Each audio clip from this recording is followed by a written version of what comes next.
Hello everyone, welcome back to another new video. Today I'll show you a brilliant chess tactic where black sacrifices 4 pieces to win the game.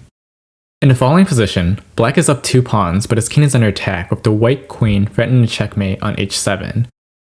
And his rooks are forked on both c8 and a8 as well. The only move to win in this position is to start attacking with the first brilliant move, bishop to a3. Black only has 3 legal moves here, king a1, king c3, and king takes b3. Let's look at each. If king a1, then b2 will lead to checkmate. The king has to take on a2, and now black will play bishop to c5 to cut off the white bishop's diagonal. The king takes the pawn, and the queen takes the knight with checkmate in 3 after king c1, bishop takes a3, the rook defends, and rook a1 checkmate. Going back to the other 2 options, if white goes king c3, then black's best move is promoting the pawn to a queen. The rook has to take or else white is just down a queen. Now, black sacrifices his rook on c4. If white takes with his knight, then queen b4 is checkmate. If white takes with his king, then queen c6 will lead to checkmate on 4 as well.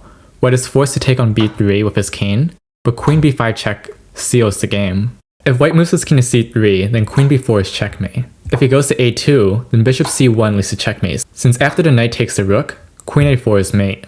The last option in this position is king d2, but this simply loses the queen after rook c2 check. Therefore, white must try king takes b3 instead. However, in this position, promoting the pawn to a knight wins the game. The rook is forced to take or rook takes c4 happens again. And now, black sacrifices his queen. The white bishop is forced to recapture, and knight d4 shows the logic behind the queen's sacrifice. If the bishop takes, then white is checkmated after rook b8, king c3, bishop b4, king b2, and bishop d2, cutting off the c1 square from the king.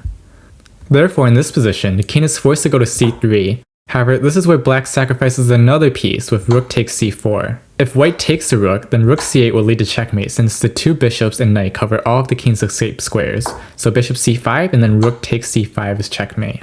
White's only other legal move is king d2.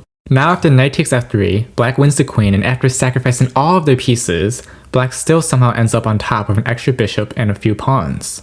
If you want to see more brilliant chess tactics, be sure to like and subscribe, and leave in the comments what you'd like to see in future videos. I plan to post every day, so I'll see you in the next video.